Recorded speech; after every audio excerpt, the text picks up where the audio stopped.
Une petite chose que vous n'avez pas dit, c'est que ma thèse, je l'ai fait à Nice, à l'Observatoire justement, et j'ai parcouru un peu le monde, donc à Oxford et aux États-Unis, pour revenir à Nice depuis 2 ans en tant que professeur. Donc je suis vraiment content de ce retour aux origines dans cette région que j'aime beaucoup. Alors, aujourd'hui, je vais vous parler des exoplanètes. Je vais vous parler des exoplanètes parce que, si j'ai bien compris, vous avez parlé de la vie depuis plusieurs séances, de la vie sur Terre, de la vie dans le système solaire. Et probablement qu'une des conclusions... Hop, où est-ce que j'en étais? Oula.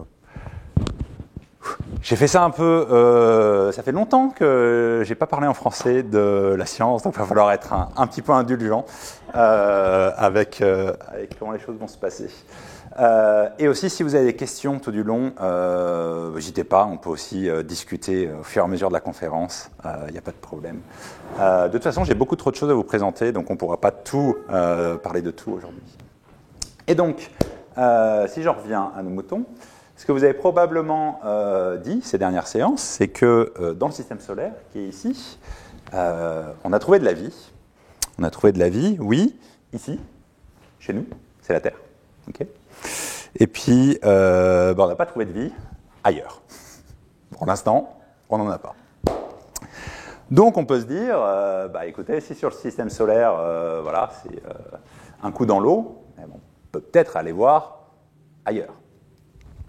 Alors, aller voir ailleurs, on va commencer par dézoomer un petit peu. Donc ça, c'est une image qui a été prise par Voyager 1 au bout de 47 ans de voyage. Ah oui, j'ai longtemps quand même. C'est l'objet qui est le plus loin qu'on a envoyé, l'objet humain le plus loin du système solaire. Et il s'est retourné, une fois qu'il était assez loin, il a pris ce magnifique panorama. Donc, le système solaire ne tenait pas dans une de ses photos. Donc, il en a fait plusieurs. On les voit ici. Tac, tac, tac, tac, tac, tac, tac, tac. Okay. Tout ça, c'est ses photos. Le Soleil, il est quelque part par là, là au centre, on ne le voit pas, il n'est pas dans l'image. Mais sur chacune de ces photos, si on les regarde un petit peu, là, on a un petit point, c'est Neptune, un petit point ici, Uranus, un petit point là, Saturne, Vénus, ici on ne la voit pas, mais hop, elle est là, la Terre, un petit point, Jupiter, un petit point. Okay. Et donc vous comprenez déjà un petit peu le problème qu'on va avoir pour trouver de la vie autour de planètes qui sont autour d'autres systèmes solaires, c'est que déjà, on n'est pas sorti de notre système solaire ici, elles ne sont pas très faciles à voir. Okay. Les petits points, là, ils ne sont pas très faciles à voir. Il a mis 47 ans pour voyager 166 fois la distance Terre-Soleil. Okay. L'étoile la plus proche, elle est là. Hop. Elle est toute petite. Une petite étoile rouge, vraiment pas très grande, qui s'appelle Proxima Centauri. La plus proche de chez nous. Et bien, si Voyager continue, pour arriver jusqu'à cette étoile, il y faudrait 86 000 ans. Okay. Donc, c'est loin. Voilà. C'est loin, mais on peut quand même s'intéresser. Et c'est loin, et pendant très longtemps, on n'avait pas d'accès à ces étoiles. On ne pouvait pas savoir plus ce qu'il y avait autour d'elle. Il faut beaucoup, beaucoup zoomer pour aller voir les planètes qui sont là. Si on dézoome encore un petit peu, ça c'est notre galaxie. Dans notre galaxie, on a 300 milliards d'étoiles. C'est pas mal comme terrain de jeu. 300 milliards d'étoiles, on a quand même des chances de trouver des planètes là-dedans. Et peut-être des chances de trouver des planètes avec de la vie, qui sait. Nous, on est par là. On en rediscutera un petit peu tout à l'heure. Oui ? Alors, c'est une estimation. Si on demande à Wikipédia, ils nous disent entre 100 et 400 milliards. Donc, on ne les a pas comptés à l'étoile près. Mais la galaxie, c'est effectivement compliqué parce que ça, ce n'est pas une photo de la galaxie. Ça, c'est une image d'artiste de la galaxie parce que nous, comme on est dedans, on n'a pas pu sortir pour prendre une photo de dehors. C'est pas possible. Et en regardant depuis dedans tout ce qu'on voit autour, c'était le travail de gens, typiquement à l'Observatoire de la Côte d'Azur avec un satellite Gaia, par exemple, qui mesure très précisément où sont les étoiles. On arrive à les compter proches de nous et à estimer combien il y en a dans toute la galaxie. Donc, alors tout n'est pas dans l'ordre, donc je vais revenir un petit peu en arrière rapidement. C'est par là que je voulais commencer. J'ai changé mon intro. Et donc, on peut se demander, voilà, donc comment trouver de la vie dans l'univers? Parce que dans le titre de la présentation, il y avait des mots un peu compliqués comme biomarqueurs. Finalement, on ne va pas trop en parler. Les biomarqueurs, c'est des signes de vie dans une atmosphère d'une autre planète. Mais déjà, la question qu'on va se poser aujourd'hui, il y a plusieurs étapes avant de trouver ces biomarqueurs. Donc la première étape, ça va être de trouver une planète. Si on n'a pas de planète, on ne risque pas de regarder ce qu'il y a dedans. La deuxième étape, vous l'avez peut-être vu dans les conférences d'avant, c'est pas mal si elle est rocheuse. Une planète avec du sol sur lequel on peut marcher, c'est mieux pour faire de la vie. Une planète comme Jupiter, qui est uniquement faite de gaz, c'est compliqué de faire de la vie dedans. On aimerait bien qu'elle soit ni trop chaude ni trop froide. Si elle est trop chaude, on va marcher dans la lave, c'est pas terrible. Si elle est trop froide, tout est congelé, c'est pas terrible non plus. On aimerait bien qu'elle ait une atmosphère, parce que sans atmosphère, on ne peut pas respirer. Et on aimerait bien aussi, peut-être, qu'il y ait de l'eau liquide à sa surface, parce que vous avez peut-être vu aussi ça dans les conférences d'avant, l'eau liquide, c'est vachement bien pour faire de la vie. Il y a peut-être d'autres moyens, mais en tous les cas, l'eau liquide, on sait que c'est pas mal. Et après, petit 6, on peut essayer de savoir s'il y a autre chose, s'il y a des vrais signes de vie dans l'atmosphère de ces planètes. Mais déjà, on a toutes ces étapes à faire. Aujourd'hui, je vais parler principalement de tout ça. Et donc, on va commencer. Comment trouver une planète? Alors, j'avance un petit peu. Voilà. Hop. Et pourquoi je reprends de là? Parce que vous allez voir que déjà, ces 5 étapes-là, elles ne sont pas gagnées. Et donc, pour l'instant, on ne les a pas faites. On en a fait un certain nombre, mais on n'a pas encore trouvé de l'eau liquide sur une planète rocheuse, ni trop chaude, ni trop froide, autour d'une autre étoile. Et je vais essayer de vous expliquer pourquoi et est-ce qu'on va finir par y arriver. C'est déjà la première étape. Donc on a 3 manières principalement de trouver des planètes autour d'autres étoiles. Une qu'on appelle les vitesses radiales, on va voir un peu chacune comment elle marche après. Une qu'on appelle les transits, et une l'imagerie directe. On va commencer par les vitesses radiales parce que c'est comme ça qu'on a trouvé la première planète autour d'une autre étoile. Donc historiquement, commençons par là. Elle a été trouvée d'ailleurs pas loin d'ici. Saint-Michel l'Observatoire. S'il y en a qui sont déjà allés là-bas, levez la main. Ah, Alessandro. Je vous conseille, c'est juste à côté de Manosque. C'est pas loin. Il y a des super randos à faire, des canyons, tout ça. Et il y a des jolis télescopes, dont celui-là. Et c'est ces 2 personnes, Didier Queloz et Michel Mayor à l'époque, en 1995, qui ont pu détecter la première planète autour d'une autre étoile. Donc avant ça, pendant 2000 ans, 3000 ans, on se disait bien qu'autour des étoiles, quand on a compris que les étoiles c'était d'autres soleils, on se disait bien qu'il devait y avoir des planètes. Mais on n'en a jamais vu. Et comment ils ont fait? Alors comment ils ont fait? Ils ont utilisé une science ultra méga précise. Une science ultra méga précise qui s'appelle la spectroscopie. Ah, ça y est, je commence les gros mots, ça va être compliqué. La spectroscopie, qu'est-ce que c'est? Ça consiste à faire des arcs-en-ciel. C'est plus simple. Là, ce que je vois ici, derrière, c'est le spectre du Soleil. Je prends de la lumière du Soleil et je la disperse en plein de couleurs. C'est exactement ce que fait l'arc-en-ciel. L'arc-en-ciel, il la sépare en 7 couleurs, tout le monde le sait. Là, je l'ai séparé en 1 million de couleurs différentes. Donc, je suis un peu plus précis. Et ce qu'on voit quand on sépare la lumière du Soleil en 1 million de couleurs différentes, c'est qu'il y a des couleurs qui manquent. Vous voyez, des endroits où c'est tout noir. Si vous aviez envie du crayon orange, exactement orange pêche, là, pour finir votre coloriage, c'est mal barré dans le Soleil, on n'a pas celui-là. On a celui d'à côté, mais pas celui-là. Et, en fait, chacune de ces lumières qui manquent, elle est due à des atomes qui sont dans le Soleil et qui aiment bien cette couleur et qui attrapent toute la lumière de cette couleur et qui l'empêchent de sortir. Et ce qui est super, c'est que chacune de ces couleurs manquantes, on arrive à l'associer à l'atome correspondant. Et c'est très précis. Donc l'atome de fer, il est là, il aime bien attraper de la lumière à 5251 nanomètres. Par contre, à 5252 nanomètres, non. Il dit, ça, c'est pas pour moi. Je le laisse passer. Okay. L'atome de titane, il est là. L'atome de calcium, il est là, etc., etc., etc. OK ? Alors ça va nous être très utile tout à l'heure pour les atmosphères, mais pour l'instant, on va se concentrer à ce qui se passe dans l'étoile. Et c'est là où normalement je fais une très belle imitation d'ambulance. Vous connaissez l'effet de Doppler. Ça vous dit quelque chose? L'effet de Doppler, c'est le fait que quand une ambulance elle vient vers vous, je me concentre, c'est pam pam pam pam pam pam pam pam pam. Donc quand elle vient vers vous, faites attention la prochaine fois, le son devient tout d'un coup de plus en plus aigu, et quand elle s'écarte de vous, il devient de plus en plus grave. Donc on sent la différence de son. Donc ça, c'est ce qu'on appelle l'effet Doppler avec des ondes sonores. C'est-à-dire qu'en fait, quand l'ambulance vient vers nous, c'est comme si elle poussait le son vers nous, et ça le fait plus aigu.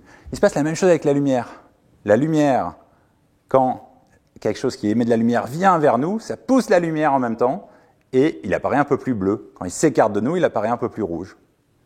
Et donc en regardant,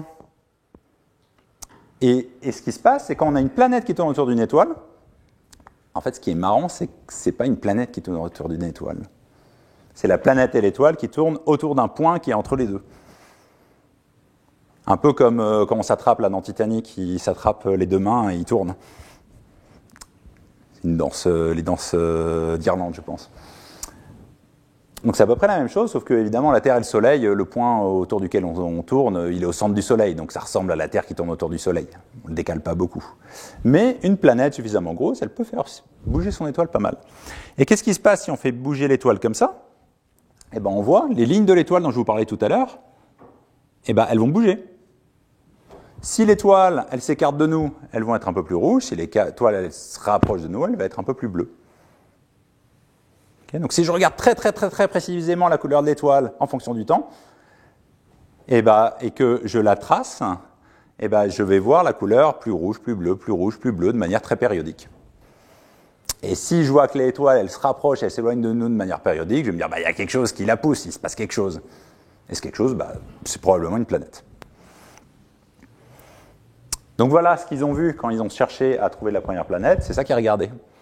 Alors ils l'ont regardé avec un capteur, un ordinateur, des calculs, etc. Mais en gros, c'est un arc-en-ciel. Et ça, c'est ce qu'ils voyaient. Ils arrivaient à mesurer la vitesse de l'étoile. Quand c'est positif ici, ça veut dire qu'elle vient vers nous. Quand c'est négatif, qu'elle s'écarte de nous. Et on voit que ça change au fur et à mesure du temps.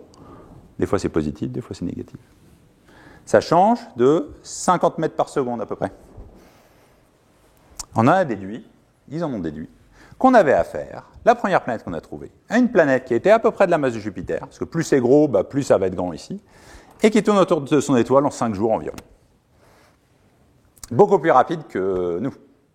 C'est ce qu'on appelle ces fameux, vous l'avez dit tout à l'heure, ces fameux hot Jupiters.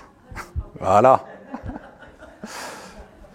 Sur les astronomes, non, on n'a pas beaucoup d'imagination. On a trouvé un Jupiter qui était très proche de son étoile. On s'est dit qu'il devait être chaud. On va l'appeler un Jupiter chaud. Hot Jupiter en anglais.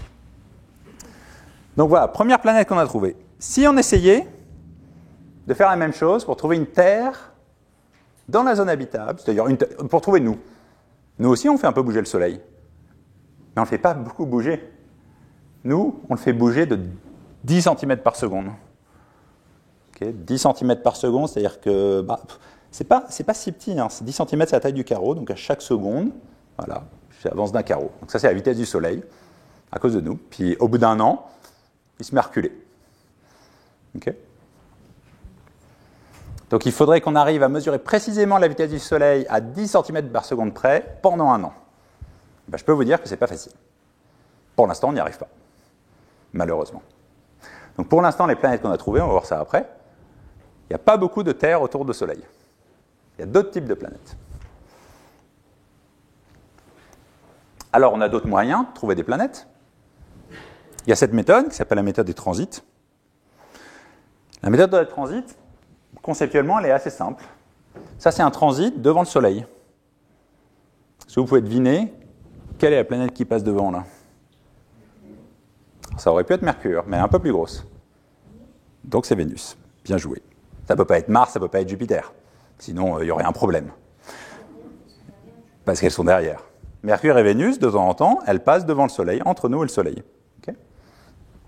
Eh bien, il se trouve que parmi les milliards d'étoiles qui sont dans notre galaxie, il y en a certaines dont le système est bien aligné pour que leurs planètes passent périodiquement entre l'étoile et nous. Pas toutes, mais il y en a certaines. Et quand elles passent, on peut mesurer la lumière de l'étoile au cours du temps, donc ça c'est la lumière de l'étoile au cours du temps, et au moment où la planète passe devant son étoile, pof, on voit moins de lumière. Et ça c'est un exemple de vraies données. On voit que l'étoile, elle fait des trucs compliqués, parce que les étoiles sont actives, elles ont des taches, des éruptions, c'est le bazar. Mais on voit que périodiquement, ici, hop, on voit une planète passer devant. Donc si on mesure très précisément la lumière d'une étoile au cours du temps, on va pouvoir trouver des planètes. Alors de la même manière, des Jupiters, c'est facile. Les Jupiters qui passent devant le Soleil, ça fait diminuer de 2% la lumière du Soleil. Alors 2%, c'est facile maintenant. Il y a 2000 ans, ils ne savaient pas faire. Vous ne pouvez pas mesurer la lumière d'une étoile à 2% près. Maintenant, on y arrive, pas de problème. Si on veut parler d'une Terre autour du Soleil, on passe à 0,01%. À 0,01%, c'est pas beaucoup. Si on vous propose une réduction de 0,01% sur un prix au centre commercial, il ne faut pas se jeter dessus. Ça ne sert à rien. Donc c'est dur. Alors on va le voir plus tard, on a de la chance, il y a des étoiles qui sont plus petites. Les étoiles plus petites, des étoiles M, si on met une Terre qui passe devant, c'est un peu plus facile. La lumière, elle descend de 0,5%. Donc on y arrive à peu près. Donc là, on y arrive. Et là, de nouveau, on n'y arrive pas très bien pour l'instant, malheureusement. Alors, on a envoyé un télescope. C'est pas mal comme technique parce qu'on a juste à regarder des étoiles. On les regarde en permanence. On a envoyé un télescope qui s'appelle Kepler. Il est là. Il a regardé 100 000 étoiles pendant 3 ans. Il a trouvé 1400 planètes. C'est pas mal. Okay. Il a regardé le même endroit. C'est dans la constellation du Cygne, ici. Il a regardé cette petite zone. Donc là-dedans, on connaît 1400 planètes. On va voir tout à l'heure. On va se rendre compte de ce que c'est. Bon, la dernière, je ne vous la fais pas en 1000. Imagerie directe. Vous allez vite comprendre. On prend notre télescope. On regarde. On prend une photo. S'il y a un point lumineux, c'est une planète. Alors ça, c'est un exemple. 1, 2, 3, 4 planètes. On les voit au cours du temps. Elles tournent, comme dirait Galilée. Alors, c'est facile. C'est pas si facile. Pourquoi ? Parce que là, il y a l'étoile. Et vous voyez qu'on ne la voit pas, l'étoile. Qu'est-ce qu'on fait ? En fait, on met notre pouce là, hop, on la cache, et on essaie de regarder ce qu'il y a à côté. Alors, on met un pouce tout petit. On appelle ça un coronographe. C'est un tout petit machin qu'on met dans le télescope pour cacher la lumière de l'étoile, mais pas cacher la lumière de la planète. C'est pas évident. C'est comme si, alors je pense qu'il faut monter chez les militaires là pour le voir. C'est comme si on essayait de prendre la photo d'une luciole à côté du phare d'Antibes. C'est pas facile. Il faut le cacher le phare. C'est très lumineux et la luciole est vraiment juste à côté. Et on tenait encore de la pollution lumineuse de la Côte d'Azur ? Alors ça, on ne le fait pas depuis ici. On va au Chili, typiquement, ou à Hawaï. C'est les deux grands endroits où on arrive à faire ce genre de mesures. Oui ? Exactement. Le Chili, dans le désert d'Atacama, c'est un endroit très très sec et du coup, l'air est très transparent. Alors, on a trouvé plein de planètes grâce à tout ça. On a trouvé environ 5000.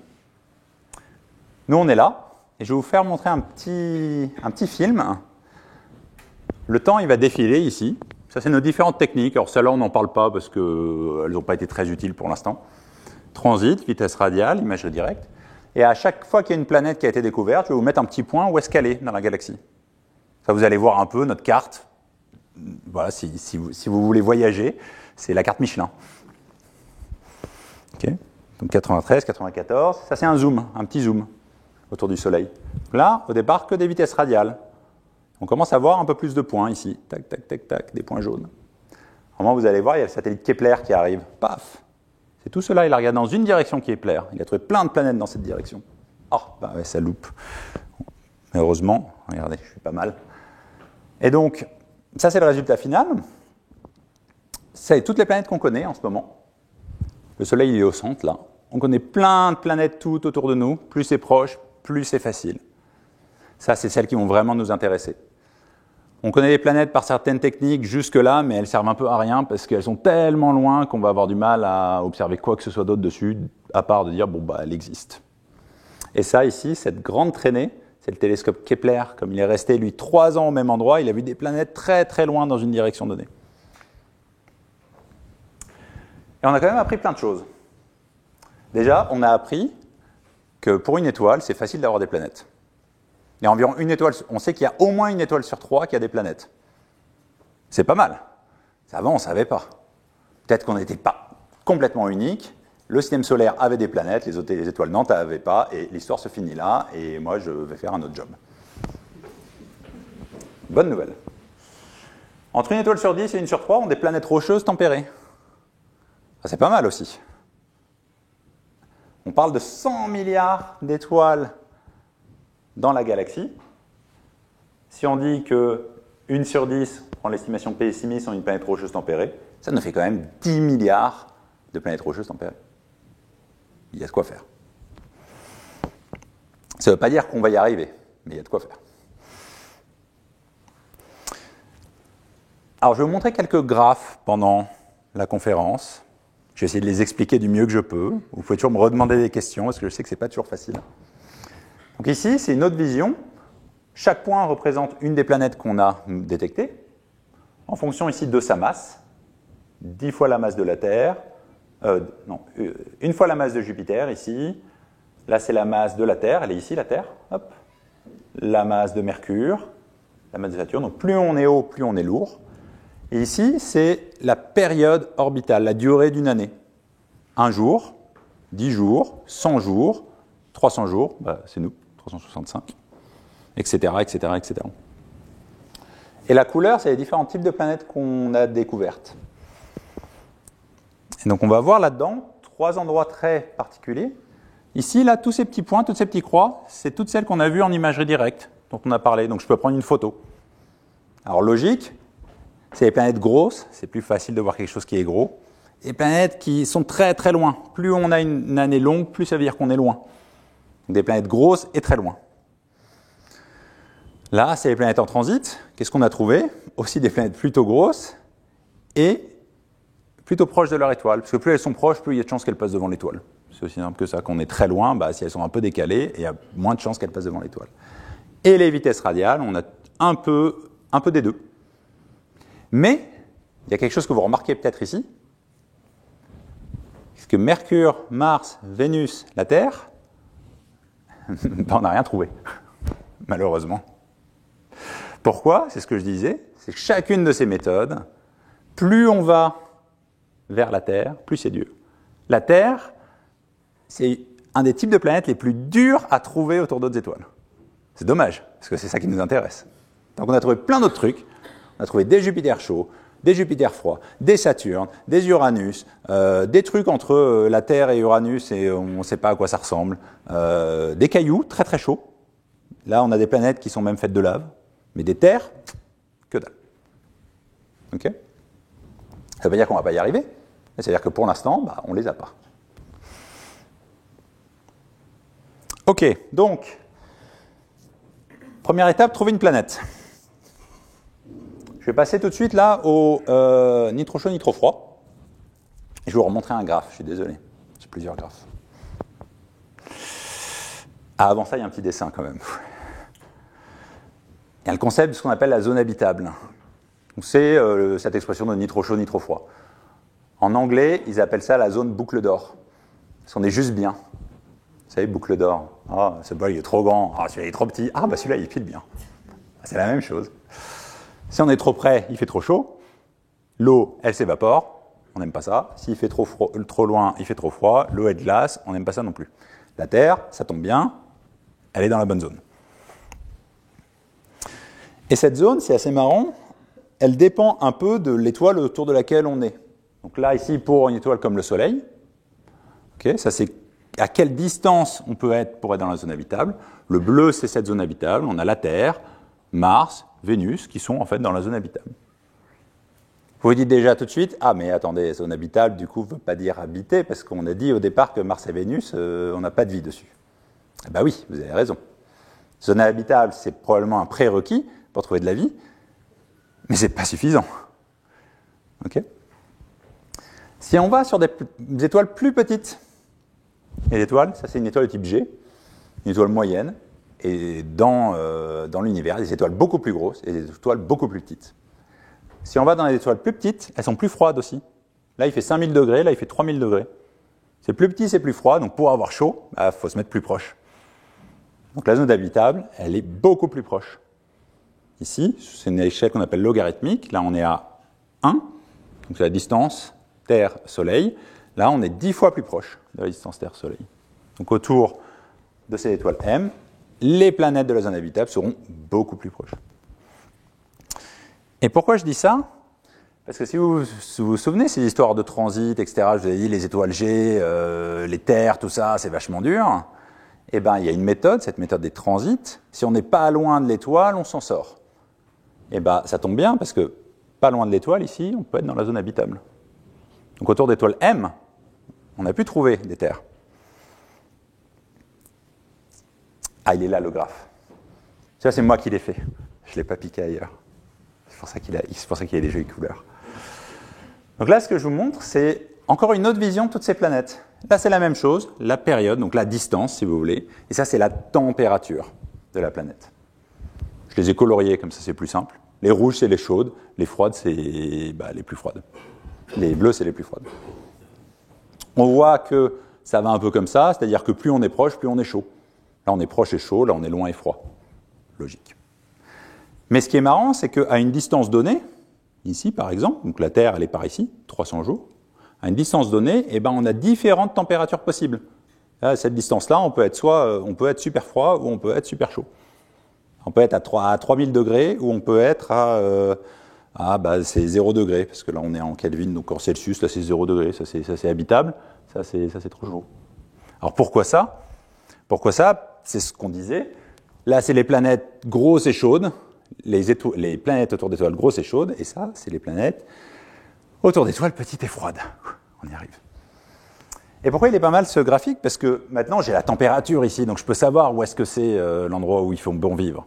Il suffit que je rajoute, quelque chose sur mon graphique. C'est ici. Okay ? Ici, c'est à peu près où il fait entre 0 et, je vais dire entre moins 20 et 60 degrés, à la louche. Où ça va, on doit pouvoir réussir à trouver de la vie. On peut peut-être trouver de la vie. Okay ? Et là, vous dites, c'est super, il y a plein de planètes. Quelle bonne nouvelle. C'est vrai. Bon, on a oublié ce petit point là, rocheuse. Donc je refais le même avec uniquement les rocheuses. On en a moins. Malheureusement, c'est pas facile. On en a moins, mais on a un système qui est super intéressant. Vous les avez vus, ces petits points là alignés ? Et bien, quand on est autour de la même étoile, en fait, dans ce graphique, on est aligné. Ça, c'est un système de 1, 2, 3, 4, 5, 6, 7 planètes. Un système de 7 planètes qu'on a trouvé autour d'une étoile. Un truc exceptionnel. Okay ? On n'en a vraiment pas beaucoup des comme ça. Ça a fait beaucoup de bruit parce qu'on est tous très intéressés. C'est un système qui s'appelle TRAPPIST. L'étoile s'appelle TRAPPIST 1. Pourquoi ? Parce que c'est des Belges qui ont construit le télescope, qui ont trouvé les planètes. Et ils ont appelé ça TRAPPIST parce qu'ils aiment bien la bière. Et le prochain télescope s'appelle SPECULOS. Voilà, c'est pour faire un peu de la... Donc TRAPPIST 1, parce que c'est la première étoile autour de laquelle le télescope TRAPPIST a trouvé des planètes. Et j'aime beaucoup cette couverture parce qu'elle montre bien ce qui se passe. Les premières planètes, B et C, elles sont probablement trop chaudes. Les planètes les plus loin ici sont probablement trop froides. Mais on voit bien qu'on en a 2-3 ici. Là, on est pile bien. On a peut-être des chances. Si on veut comparer un petit peu, on le retrouve, ce petit diagramme de zone habitable. Donc la zone verte, c'est la zone cool. B, C, D, E, F, G, H, parce que toujours on n'a pas d'imagination. On trouve la première, on l'appelle B, la deuxième C, etc. A, c'est l'étoile. C'est pas qu'on a oublié une lettre. Tout ça, là c'est le système solaire, le même graphique pour le système solaire. Parce que toutes les planètes de TRAPPIST ici, elles tiennent à l'intérieur de l'orbite de Mercure. Comme l'étoile est plus petite et plus froide, on est vraiment beaucoup plus proche de l'étoile. Et ça, vous allez voir, c'est à la fois bien et à la fois pas bien du tout. Pas bien du tout parce qu'on a trouvé des planètes rocheuses, ni trop chaudes ni trop froides. On aimerait bien qu'elles aient une atmosphère. Parce que ça serait pas mal.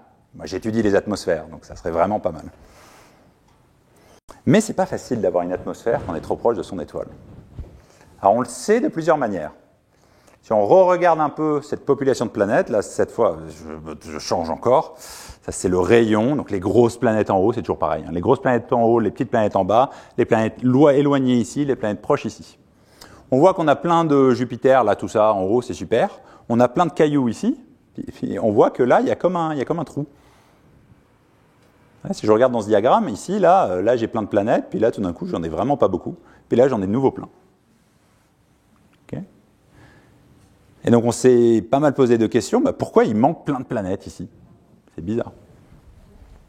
Jusqu'à ce qu'on observe une planète en particulier, GJ436b.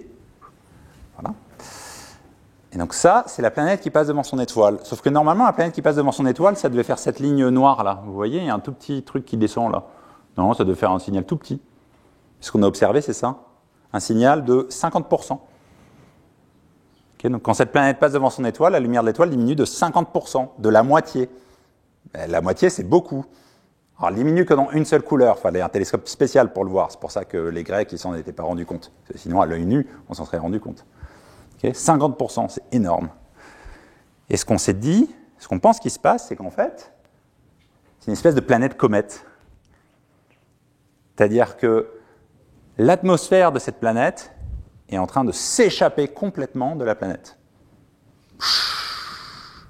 Elle est poussée par l'activité de l'étoile. L'étoile est très active, elle envoie ce qu'on appelle du vent stellaire, c'est-à-dire plein de particules super fortes, plein d'éruptions, et tout ça, ça souffle l'atmosphère. Et toute cette atmosphère qui est tout autour, c'est elle qui fait un énorme nuage qui cache l'étoile au moment où la planète passe devant. Donc qu'est-ce que ça veut dire? Ça veut dire qu'en fait, pourquoi il y a un trou?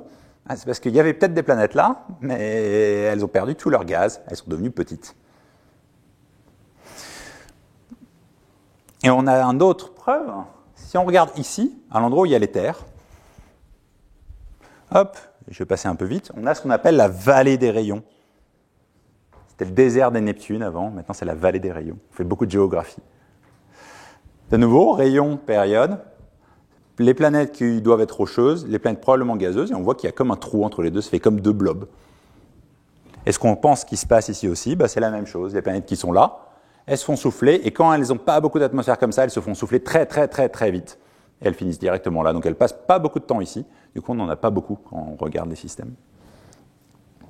Donc ça, c'est pas terrible parce que vous voyez les périodes là, 10 jours, les planètes dont on parlait, trappistes, la zone habitable, elle est à 10 jours.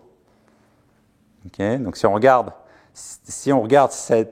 on pense que ça c'est vrai, on va dire que toutes les planètes qui sont là, en fait, c'est toutes des planètes dont l'atmosphère est partie, soufflée. Il n'y a plus rien.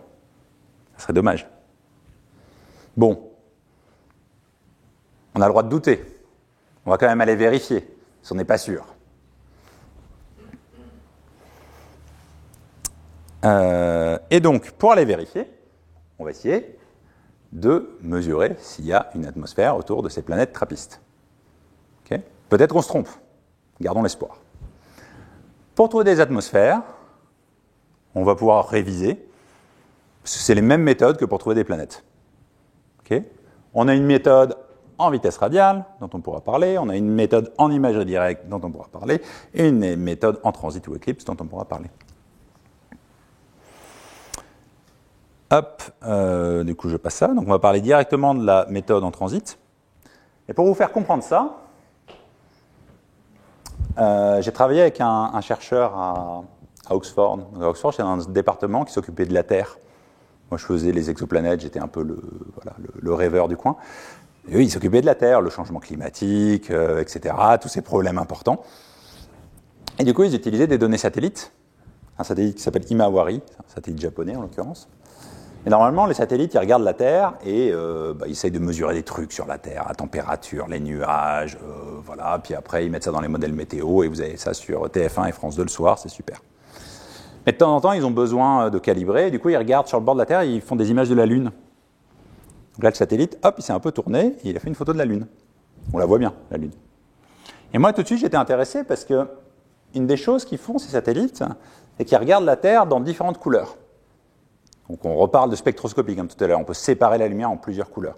Alors, ils ne la séparent pas en 1 million de couleurs comme on a fait. C'est des satellites, c'est un peu dur. Ils la séparent en 7 ou 8 différentes couleurs. Et donc, on a pu prendre cette image et on va la regarder dans 2 couleurs différentes.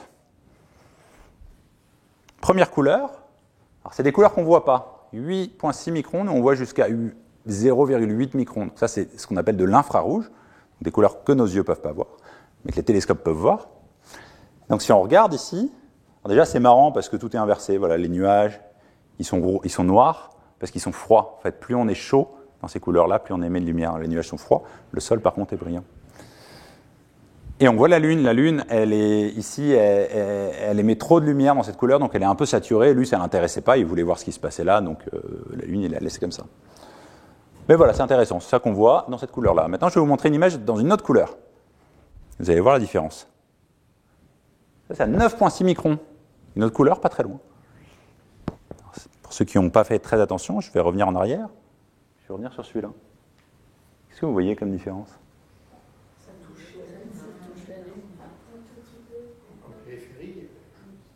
Alors, il y a un truc autour.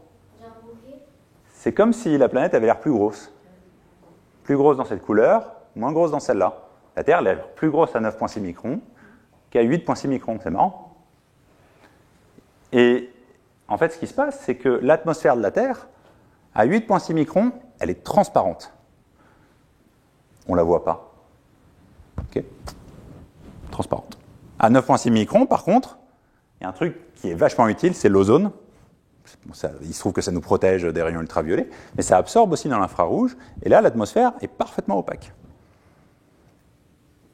Et donc, on voit, si on regarde dans une couleur où l'atmosphère est opaque, la planète va nous paraître plus grande que si on regarde dans une couleur où l'atmosphère est transparente. Parce que d'un côté, on verra juste la planète, et de l'autre, la planète plus son atmosphère. Donc, c'est cette idée-là qu'on va utiliser pour essayer de trouver des atmosphères autour d'autres planètes. Okay. Donc, on va se concentrer d'abord, avant d'aller voir ce qui se passe là, où c'est dur, on va aller voir ce qui se passe là, où c'est presque facile. Okay. Donc, on va aller voir mes favoris, un Jupiter chaud.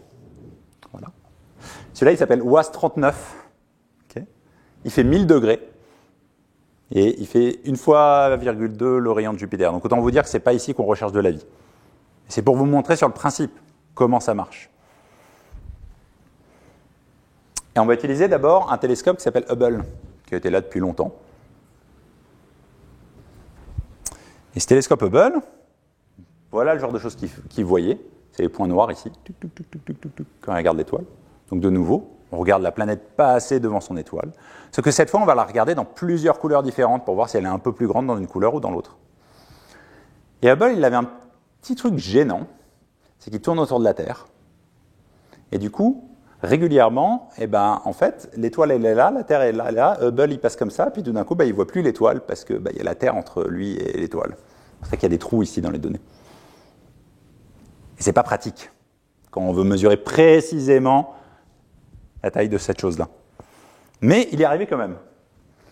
Donc ici, ce qu'on voit, c'est la taille de la planète en fonction de la couleur. Là, on est dans les couleurs visibles, bleu, jaune, vert, rouge. Là, on est dans les couleurs invisibles, dans l'infrarouge. Et c'est plein de couleurs différentes. Et on voit déjà quelque chose. On voit que la planète n'a pas l'air d'avoir exactement la même taille. Il y a des couleurs où les points sont plus hauts, c'est-à-dire que la planète est plus grosse. Bon, ça, c'était déjà pas mal. Mais, il y a 3 ans, à Noël, moi, j'étais devant le feed YouTube de la NASA, parce qu'on était en train de lancer un nouveau télescope spatial. Et ça, c'était la classe. Et on l'a vu.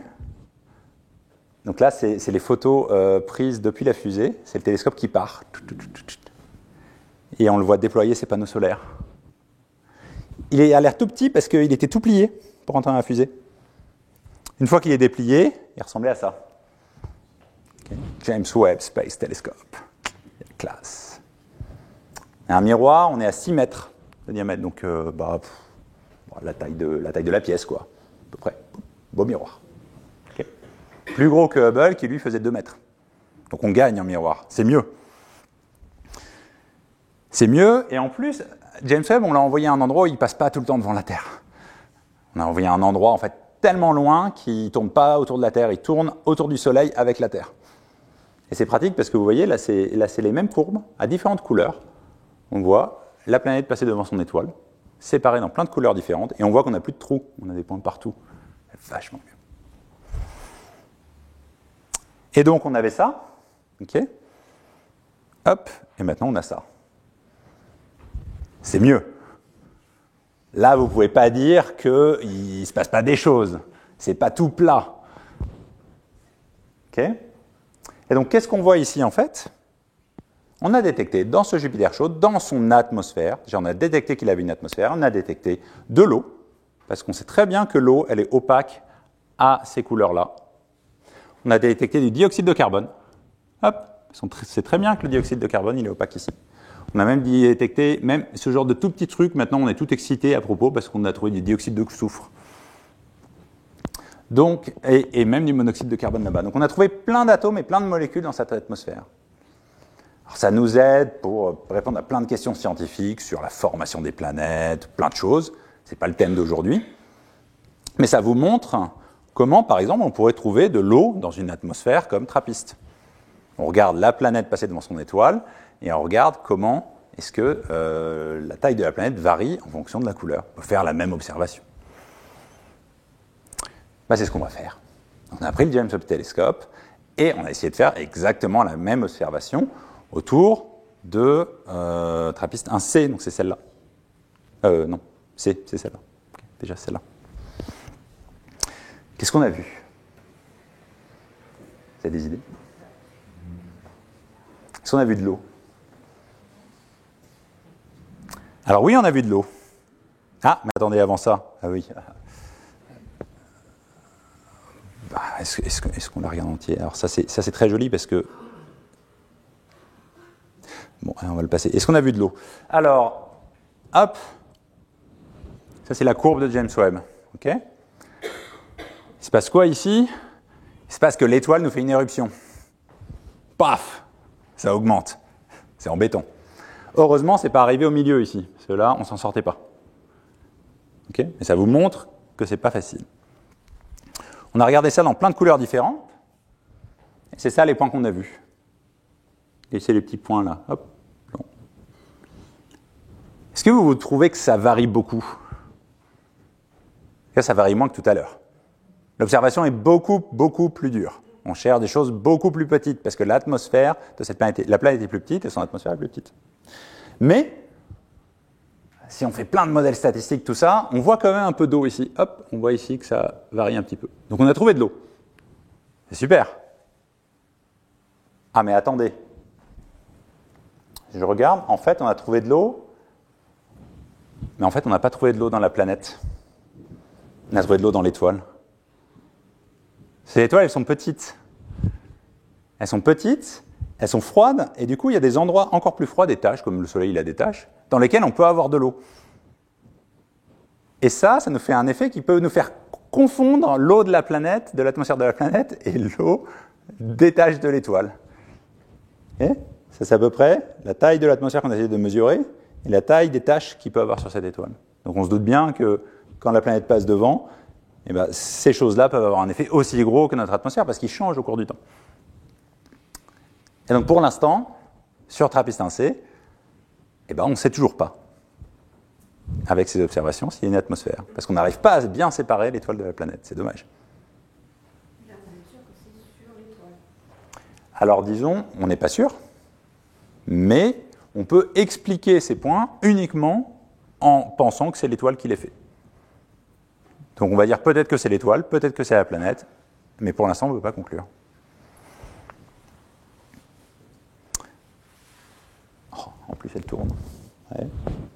C'est compliqué. Bon. Vous êtes toujours partant pour l'aventure, on continue? On va essayer une autre méthode. On a fait une, marche pas, pour l'instant. Peut-être qu'on va réussir à trouver des solutions. Je ne veux pas être trop pessimiste. Pour l'instant, ça ne marche pas. Alors, une autre méthode, c'est une méthode un peu différente.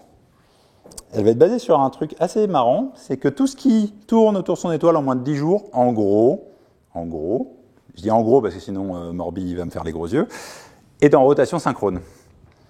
Okay. Qu'est-ce que c'est que la rotation synchrone? Vous la connaissez tous en vrai, peut-être sans le savoir. C'est comme la Lune et la Terre. La Lune, on est d'accord qu'on voit toujours la même face. Personne n'a jamais vu le côté caché de la Lune, puisqu'il est caché. Il est caché parce que la Lune, en même temps qu'elle nous tourne autour, elle tourne sur elle-même à la même vitesse, ce qui fait qu'elle nous montre toujours la même face. Et donc les planètes, comme TRAPPIST, un B et un C, c'est la même chose, sont tellement proches de leur étoile qu'elles montrent toujours la même face à l'étoile. Donc on a un côté où il fait tout le temps jour, puis un côté où il fait tout le temps nuit. Voilà.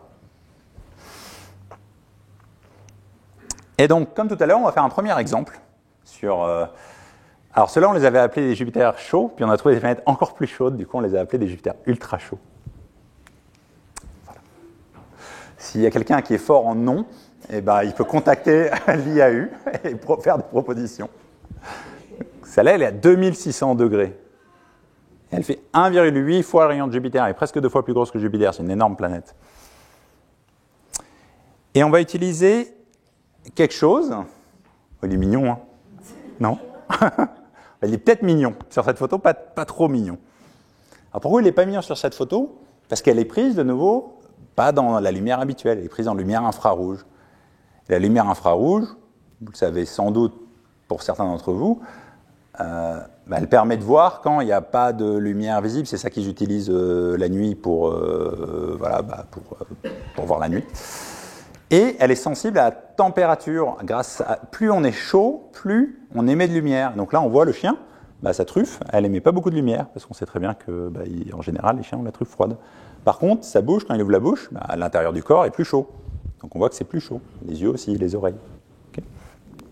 Donc on va essayer d'utiliser ça comme principe. Et on a fait cette mesure sur ce Jupiter chaud WASS 121b. Et donc ce qu'on a fait, c'est qu'on a pris le télescope James Webb, encore, et on l'a regardé pendant toute une orbite. On l'a regardé tourner. Ça, c'était récemment, c'était l'année dernière. Et donc on voit très bien ici la planète passer devant son étoile. On commence à avoir l'habitude. Mais on voit aussi deux autres choses. Ici. Quelqu'un a une idée de ce qui se passe, là?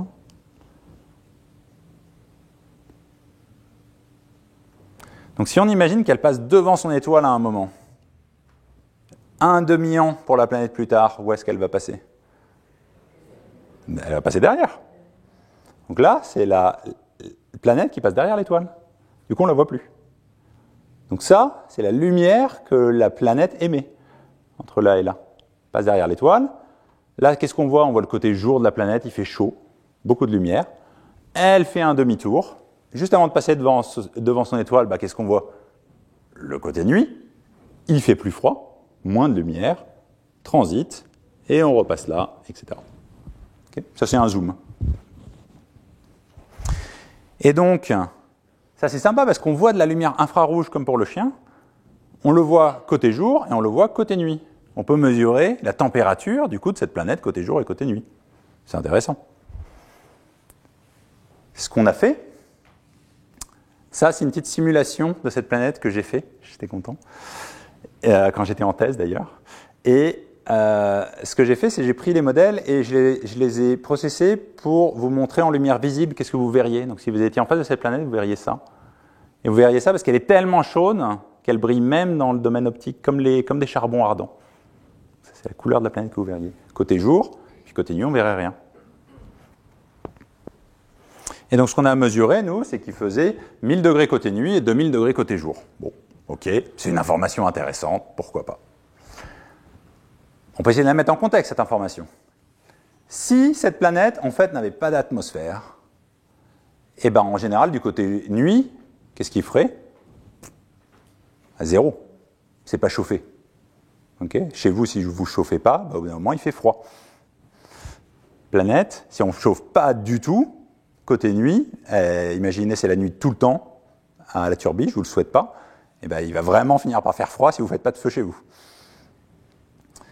Côté jour, par contre, grâce à l'atmosphère, il fait un peu moins chaud qu'il devrait faire. Parce qu'il y a une partie de l'énergie côté jour qui a été emmenée côté nuit, donc il fait un peu moins chaud. Logique. Okay, donc l'atmosphère, elle transporte de l'énergie. Alors sur Terre, elle transporte de l'énergie principalement de l'équateur au pôle. C'est pour ça qu'il fait chaud à l'équateur, froid au pôle, mais ça pourrait être pire. Ici, elle transporte de l'énergie du côté jour, qui est le plus chaud, au côté nuit. Et donc plus il y a d'atmosphère, plus le côté jour va être froid, et plus le côté nuit va être chaud. Logique. Donc c'est ça qu'on va utiliser sur TRAPPIST. Pour essayer de savoir s'il y a une atmosphère, parce que le transit, ça n'a pas marché. On va essayer de faire ça. Attention, je vous préviens, de nouveau, c'est plus dur. On repart sur TRAPPIST. La première planète, TRAPPIST 1b. Alors, vous vous souvenez la belle courbe qu'on avait pour mon Jupiter chaud, là? Ok, bon, bah voilà, ça c'est l'équivalent pour TRAPPIST 1b. Les vrais points de données, c'est les petits points gris, là. Et ils sont partout, au cours du temps. Si on les met ensemble, on arrive à voir que probablement ici ça descend. Ça c'est la planète qui se cache derrière son étoile, comme tout à l'heure. Okay. Et ça nous permet de mesurer sa température sans atmosphère. On s'attendait à 507 degrés Kelvin. Degrés Kelvin, c'est des degrés Celsius plus 273. Donc on s'attendrait à un chiffre, 500 degrés. Les mesures de James Webb, qu'est-ce qu'elles nous disent? 501 degrés plus ou moins 26 degrés. Ah. Bon. Bah, probablement pas d'atmosphère. Donc je mesure la température du côté jour de cette planète et je vois qu'il est aussi chaud qu'une planète qui n'aurait pas d'atmosphère. Donc ça veut dire qu'il n'y a pas d'énergie qui a été transportée du côté nuit. C'est-à-dire que probablement j'ai pas d'atmosphère autour de cette planète. Bon, on reste optimiste. Je suis optimiste dans le cœur. Donc on va voir la prochaine. Okay. On a fait B, on fait C. Ah, les données, elles sont là pour C. Okay. C'est pas beaucoup plus joli qu'ici. Hein. C'est dur aussi. Et on voit, plus on va loin, plus la planète est froide, plus le signal il est dur à voir. Pour D, E, F, c'est trop dur de faire ça, on n'y arrivera pas. Donc pour C, la prédiction c'est 433 degrés. Okay, sans atmosphère. Suspense. Suspense. Et on a mesuré 380, plus ou moins 30. Et donc pour C, moi je suis super excité, probablement, je pense qu'il y a probablement une atmosphère autour de TRAPPIST 1c. Je dis probablement parce qu'on a toujours des barres d'erreur dans les mesures. Donc 380 plus ou moins 30, ça veut dire que en fait, la mesure pourrait être 410 degrés, elle aurait une probabilité non nulle, elle aurait peut-être 3% de probabilité d'être 433 et que du coup, bah, pas d'atmosphère. Mais c'est une probabilité faible. Okay. Donc ça marche bien. On va observer plus pour réduire la taille de notre incertitude et être plus sûr de nous. Mais c'est un bon signe. TRAPPIST 1c a probablement une atmosphère. On va pouvoir commencer à essayer de voir s'il y a plus de choses dedans. Alors c'est pas facile parce que le James Webb, il nous a quand même coûté beaucoup de sous.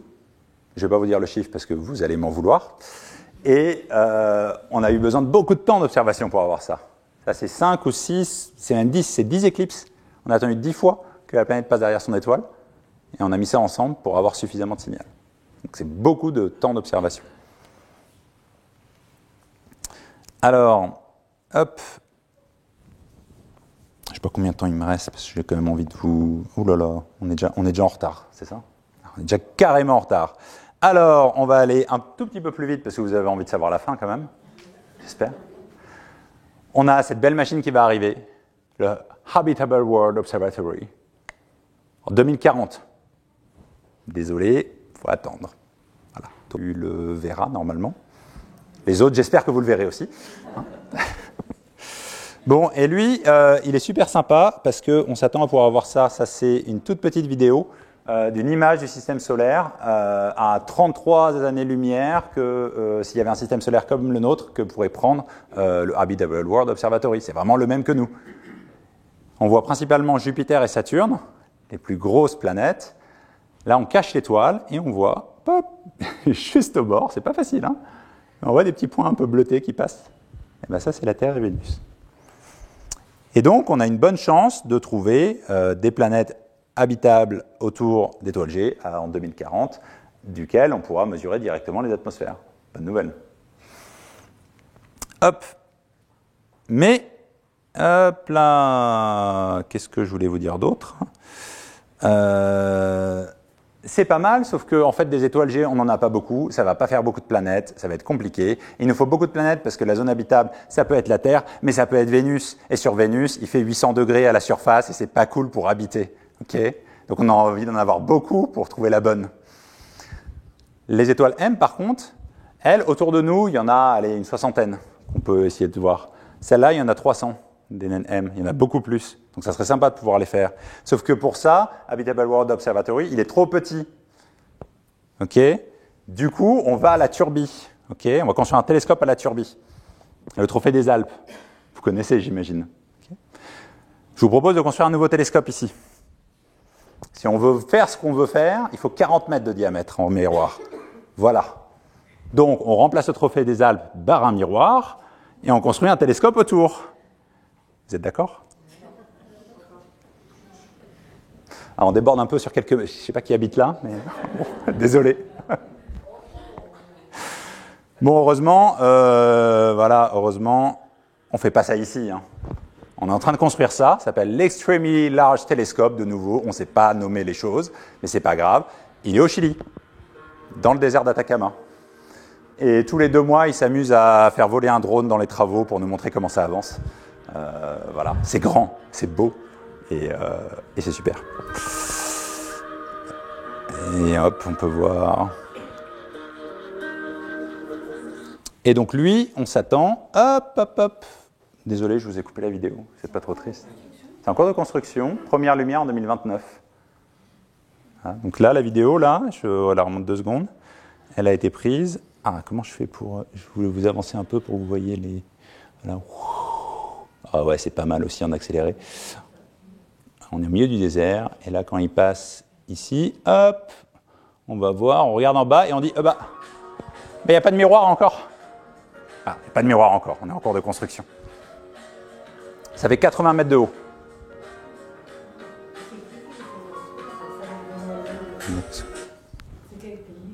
Alors c'est tout un consortium européen, donc tous les pays d'Europe qui sont mis ensemble. Ouais, c'est l'Europe, c'est nous. Pas mal. On construit au Chili, mais c'est nous. Ok, et lui, on s'attend à ce que justement, autour des petites planètes autour de naine M, eh ben, il pourra probablement voir quelque chose. Donc, pour résumer, on a trouvé des planètes rocheuses, ni trop chaudes, ni trop froides. Est-ce qu'on en a trouvé avec des atmosphères? Moi, je pense que oui, mais bon, je n'y mettrai pas encore ma main à couper. Avec de l'eau liquide, ça, c'est encore à discuter. On n'y est pas encore arrivé. Hop, et pour finir, hop là, on va aller ici. Je vais juste revenir ici pour finir. Système solaire, de nouveau. Et la Terre ici. Et il y a une fameuse phrase d'un astronome que j'aime beaucoup, Carl Sagan, parce que quand j'ai eu un job aux États-Unis pour 3 ans, il était nommé après le nom de cette personne. C'était la bourse Sagan, de Carl Sagan. Alors en France, on a tous pensé que je faisais un truc de Françoise Sagan. Et du coup, il y avait un peu de confusion. Mais, Carl Sagan. Et donc si on zoome sur l'image ici de la Terre, celle-là, hein, okay, et je la mets en grand, c'est ça qu'on voit. Elle est là, la Terre. Donc tout ce qu'on connaît, c'est là, dans ce pixel ici un peu bleu. Et il avait cette phrase qui disait, c'est la Terre qui est suspendue dans l'espace comme un grain de poussière dans un rayon de soleil. Donc c'est un peu ça qu'on essaye de faire. On essaye de voir qu'est-ce qu'il y a sur des grains de poussière qui sont dans notre galaxie, perdus dans notre galaxie, pour essayer de savoir si enfin on a de la vie dans l'univers. On va peut-être y arriver. J'espère que je vous ai convaincu qu'on est sur le bon chemin. Mais on n'y est pas encore. Merci.